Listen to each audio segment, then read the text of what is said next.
Salut à toutes et à tous. Parmi les 791 sursauts radio rapides, les FRB, qui ont été détectés à ce jour, il existe 24 sources connues qui en produisent de manière répétitive, dont 2 avec une certaine période d'ailleurs. Et tous ces sursauts ont aussi permis de localiser 19 sources avec précision dans des galaxies. Mais seuls 6 de ces FRB localisés sont du type répétitif. Aujourd'hui, les radioastronomes de la collaboration CHIME-FRB annoncent la localisation d'un 7e FRB répétitif dans une galaxie relativement proche, située à seulement 65 millions d'années-lumière. Ils publient leur étude dans The Astrophysical Journal Letters.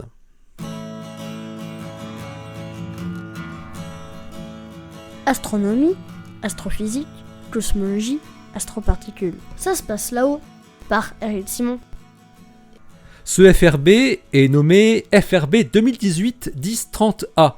Il a donc été détecté pour la première fois le 30 octobre 2018, avec 2 sursauts le même jour, les indices A et B. Puis il l'a été à nouveau le 12 janvier 2020, avec 7 sursauts. Tous les FRB qui ont pu être localisés, à l'exception d'un récent, FRB 2020-0120E dans M81, sont tous situés à des grandes distances.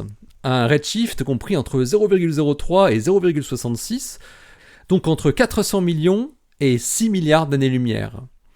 À de telles distances, l'étude détaillée de l'environnement local des FRB est très limitée par la sensibilité de nos télescopes actuels. De plus, les FRB ne sont jusqu'à présent observés qu'aux longueurs d'onde radio et aucune émission de rémanence convaincante n'a été signalée à ce jour.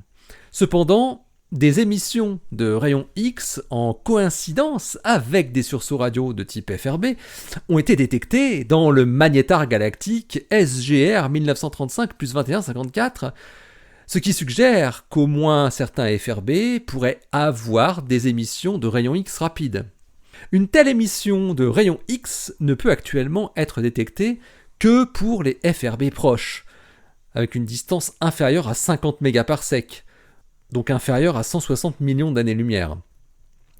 Le cas de FRB 2020-0120E dans M81 est très intéressant car la galaxie se situe à seulement 3,6 mégaparsecs et il s'est répété 3 fois.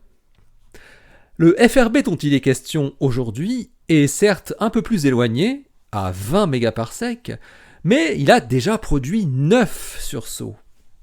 Ces 2 FRB répétitifs, localisés dans des galaxies relativement proches, dans ce qu'on appelle l'univers local, vont être d'excellents candidats pour des observations à multilongueur d'onde qui pourraient fortement contraindre la nature des géniteurs de ces FRB. Ce sont les sursauts répétés de janvier 2020 qui ont permis à Mohit Bhargava de l'université de McGill et ses collaborateurs de CHIME-FRB de trouver la galaxie hôte de cet objet. Les 2 sursauts d'octobre 2018 n'avaient pas fourni une localisation suffisamment précise. Les chercheurs avaient seulement pu exclure une origine dans notre galaxie. Mais avec les 7 nouveaux sursauts, une localisation avec une précision de quelques minutes d'arc a pu être obtenue.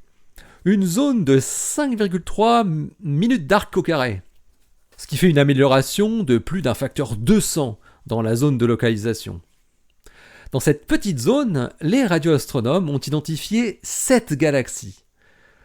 Et parmi ces 7 galaxies se trouvaient 6 galaxies naines à grand redshift et une galaxie spirale nommée NGC 3252 qui est la seule à avoir un redshift inférieur à la limite de 0,05 qui a été fixée par les chercheurs d'après les caractéristiques spectro-temporelles des sursauts.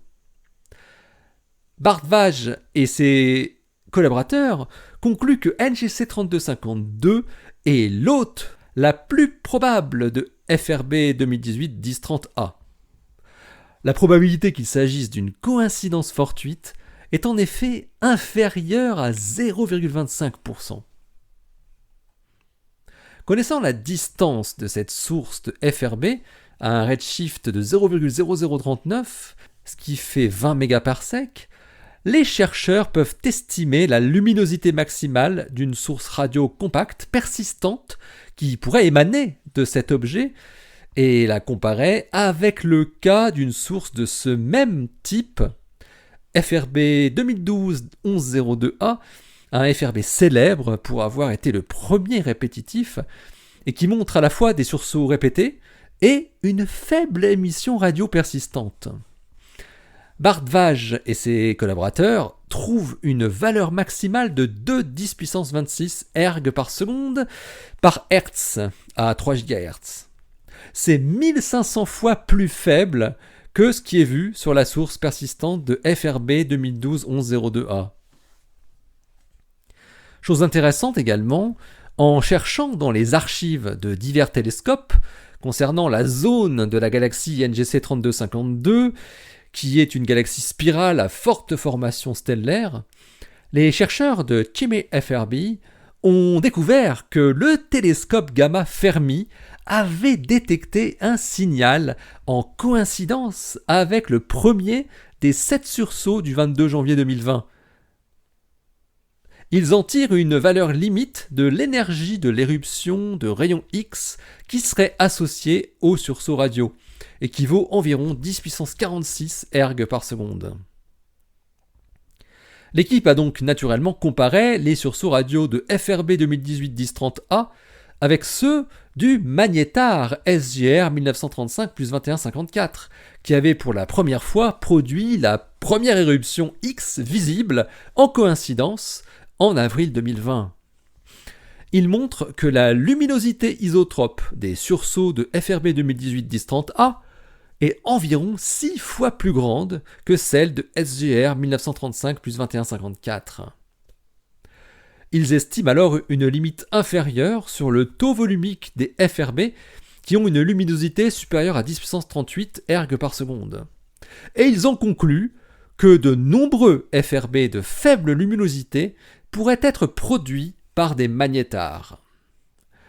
Mais pour eux, il est peu probable que la plupart des progéniteurs de FRB répétitifs soient de jeunes magnétars millisecondes.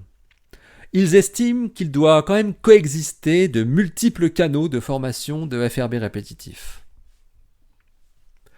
Les chercheurs notent, pour finir, que parmi les 7 FRB répétitifs localisés, FRB 2018-1030A est très cohérent avec 5 d'entre eux. Les galaxies hautes forment un continuum de propriétés en termes de luminosité, de masse stellaire, de métallicité et de taux de formation stellaire. Allant de FRB 2012-1102A dans une galaxie irrégulière naine, pauvre en métaux et à forte formation d'étoiles, à FRB 2020-0120E dans une galaxie spirale massive de type précoce et riche en métaux. Ce sont toutes des galaxies spirales ou irrégulières dans lesquelles ont lieu toutes sortes de supernovas à effondrement de cœur pouvant produire des magnétars, des supernovas de type 2N, 2B et 1B ou C. Seul 2020-0120E, localisé dans M81, sort un peu du lot, car il a pu être localisé très précisément, grâce à sa faible distance, dans un amas globulaire de la galaxie M81. Or, on ne s'attend généralement pas à voir des supernovas à effondrement de cœur dans les amas globulaires. Il va donc falloir un échantillon plus grand de FRB répétitifs localisés, et si possible proches et de forte luminosité, pour mieux connaître l'environnement immédiat de ces sources encore sujettes à débat, afin de savoir ce qu'elles sont. L'article de Mohit Bardwaj et ses collaborateurs de la collaboration Chime FRB est paru dans The Astrophysical Journal Letters, le volume 919 daté du 30 septembre 2021. Il porte le titre A Local Universe Host for the Repeating Fast Radio Burst FRB 2018-2030A. Allez, d'ici la prochaine, portez-vous bien, restez bien les yeux vers le ciel et restez bien les pieds sur terre. Allez, salut!